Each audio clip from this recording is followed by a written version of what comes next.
מאיה הקמנו אותו ב-2012 במטרה להיות יקב שמתמחה ביינות בסגנון ים תיכוני.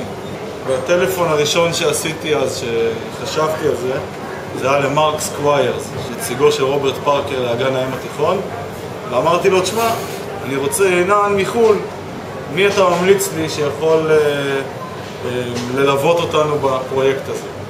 ואז הוא אמר לי, תקשיב רועי, יש לי שני אנשים להמליץ לך, אחד לא חשוב השם שלו, והשני זה פרופסור יאניס מיוון. אמרתי לו, יוון? אז הוא אומר לי, תשמע רועי, אני מאחל לכם כתעשיית היין הישראלי שיגיע היום שתעשו יינות, לפחות בלבנים, ברמה שעושים ביוון. לא הכרתי שביוון עושים יינות טובים. ואז הטלפון השני שעשיתי, או אנחנו במקרה זה דוביד עשה, לאיגוד העניינים האירופאים, ועם אותה שאלה פעלינו גם אליהם. הם נתנו לנו 3 שמות לדעתי, שיאניס היה גם ברשימה. נסענו לאתונה וראיינו 3 חבר'ה בעצם, שיאניס היה האחרון בסדר הפגישות. נפגשנו אותו ב-4 אחר הצהריים בלובי של המלון באתונה. בסופו של יום, אחרי 2 שהוא היה סופר נחמד ונתנו, הוא אמר, טוב חבר'ה, תודה רבה, מקווה שעזרתי לכם. אמרתי לו, מה תודה? רגע, שב, עוד דיברנו תכלס, אנחנו רוצים שתהיה יועץ שלנו. אז הוא אמר, חבר'ה, תקשיב, אני לא יועץ, יש לי יקב שלי, יקב גאיה, יקב שיושב גם בסנטוריני וגם בנימיה, ליד אתונה. אז אמרתי לו, תקשיב, הסתבכת פה עם ישראלי, אז בוא נתחיל מהסוף. אתה יועץ שלנו, עכשיו תגיד מה צריך לעשות כדי שזה יקרה. הוא הסכים, ואז הוא שם לי תנאי. אמר לי, התנאי שאני בא לפרויקט הזה, עם עוד פרופסור שקוראים לו פרופסור קוסטס, משמאלו של דוד. אמרתי לו, אוקיי, ומה פרופסור קוסטס יודע שאתה לא יודע? הוא אומר, הוא המומחה גפן. הוא דור 5 למשפחת שטלנים הכי גדולה בבלקן. הוא היועץ הכי בכיר באזור בבלקן לקרמים. אני בא איתו, ואני עם האופוריה, וזה אמרתי לו, יאללה, קדימה. עולים על מטוס חזרה ארצה, אני אומר לדוד, וואי, איפה נכניס בתקציב? כאילו זה עכשיו כפול עולה לנו. ובעצם התחלנו כבר קרוב ל3 שנים שאנחנו עובדים יחד. קוסטס אחראי על כל הגידולים ולשפר את הגידולים שיש. ואני יכול להגיד לכם, אחרי הביקור הראשון שלהם, השבוע הראשון בישראל, היה סיבוב קרמים. הסתובבו בכל הקרמים, לא רק שלנו, בכל הקרמים חוץ מהדרום הרחוק. ביום חמישי, שהם סיימו את השבוע טיול הזה, אמרתי להם, טוב פרופסורים, מה המסקנות? אז הם אומרים לי, תשמע, המסקנה העיקרית, שמזל שחתמנו את ההסכם באתונה, לפני שראינו את המצב של הקרמים בישראל. הבנתי שיש לנו, כמה שאנחנו כולנו חושבים שאנחנו נורא חכמים, יש לנו עוד המון מה ללמוד, ודווקא בייחוד בעניין החקלאי של התעשייה הזאת, אגרוטכנולוגיה מה שנקרא, יש פה המון טעויות, חלקן היסטוריות, חלקן מהעת החדשה, חלקם גם אנחנו שגינו בהם, ואנחנו לומדים המון דברים חדשים של איך לגדל ענבים תחת ההנחה שיש לנו את האקלים שלנו ואת הקרקע שלנו ואת הזנים שלנו. זה חבר'ה שהלכו ולמדו באדלייד ולמדו בדייביס ולמדו במונפליה ולמדו בכל מיני אוניברסיטאות טובות וחשובות בעולם, אבל בסופו של יום רוב הלימודים, לימודי עיננות וחלק קטן יחסי שם, הוא חלק של החקלאי. והדבר הנוסף הוא שהם למדו את זה באזורים שהם לא ישראל, אתה יודע, הם למדו באדלייד אוסטרליה, האקלים שם, הקרקעות שם שונות מפה, אין הרבה ידע פה. Because it's not just a question of one mistake. Identity is the statement. When it comes to the small producing countries, and you seek, and Israel is a small producing country, and you seek the wine identity, what do you see? And I'm not asking the Israelis more or less, I'm asking what are the others understanding when they hear Israeli wine. We've managed to identify which this identity was. It was one variety. Again, a local one, a Sitiko.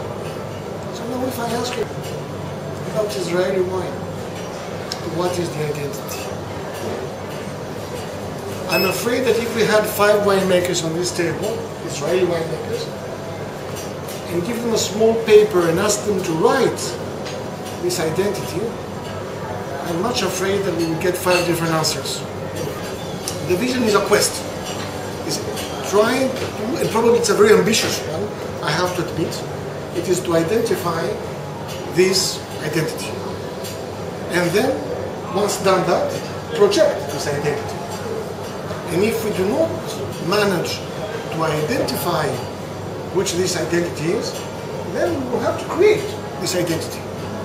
And this is even more ambitious.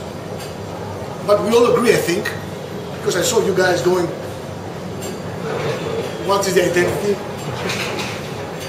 So if we want, as Israeli wine, to have an identity outside the border of a country that I've just heard that consumes only 5 liters per capita per year, then we need to do that. How do you create identity? If you do, it takes many years. It takes techniques in the winery, but Barilan here, fortunately for us, disposes of these techniques.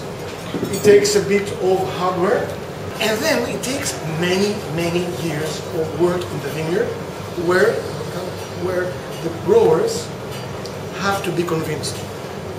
And you saw the difference this year of this old Carignan. Yes. A guy that was cultivating in a very, I think, correct way, and then Costas came in, he gave him very hard advices.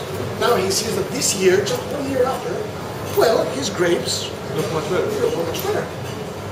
So it will take years, and we do not know if the end will be successful. הצגנו לכם את המריה ווייט 2014, זה המריה ווייט השני, החדש. זה בלנד של, כמו שנה שעברה, זה בלנד של מרסן ופרנץ' קולומבר.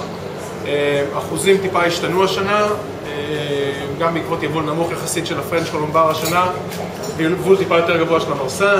So if you remember the 13 was, if I may say so, an easier wine. It was a fruitier wine, more accessible to non-connoisseurs wine, where the 14 is a bit more esoteric, probably more a wine towards the connoisseur rather than the wine beginner. Yeah. Axes in white grapes that we had were mainly 3 varieties. French Colomba, and we wanted more of it in the blend, no doubt. Marsan, which definitely the plot that we are working with has some maturity issues, and Sauvignon Blanc. משנה לשנה אנחנו מעדנים את העינות, מורידים עץ, מורידים בשלות, מורידים ריבתיות, מורידים אלכוהולים גבוהים, מורידים את כל הדברים שמקשים בעיניי במדינה עם אקלים כזה.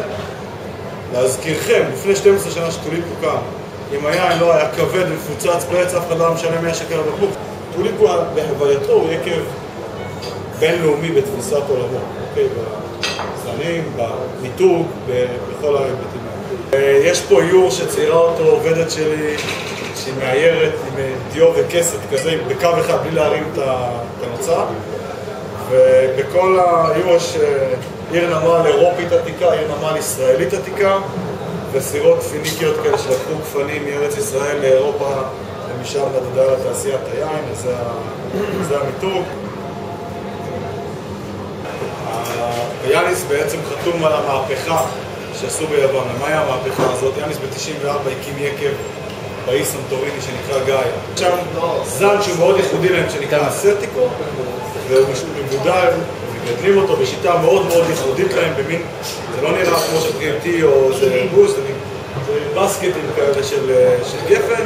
I tell you the idea behind the Mara Red is actually to create an easygoing, rather simple red that could be definitely enjoyed by a very broad spectrum of wine consumers, from wine beginners up to even wine lovers, but a red wine that could be fresh, fruity and enjoyable even during summer. So we propose to put this wine in the refrigerator. To my opinion, it's not as cold as it should be, but being really cold, it can be definitely a very pleasant red. What's actually the concept behind Mare Nostrum. Actually, it is to create a red wine that, one, is elegant. 15 alcohol, yes, but you don't see the alcohol. It is integrated in the wine. At the first level, it does not jump out at you. Yes, you feel it. On the same time, it has a good acidity and a good elegance. One, two, have a flexible wine. Flexible wine in the way that the consumers will use it. Meaning that the wine will be pleasant after 2 years, 3 years after production, but if desired, you can lay it down for 10 years, 15 years, and have a more complex wine. So I think that we're going towards that. I think that the Mare Nostrum is a flexible wine.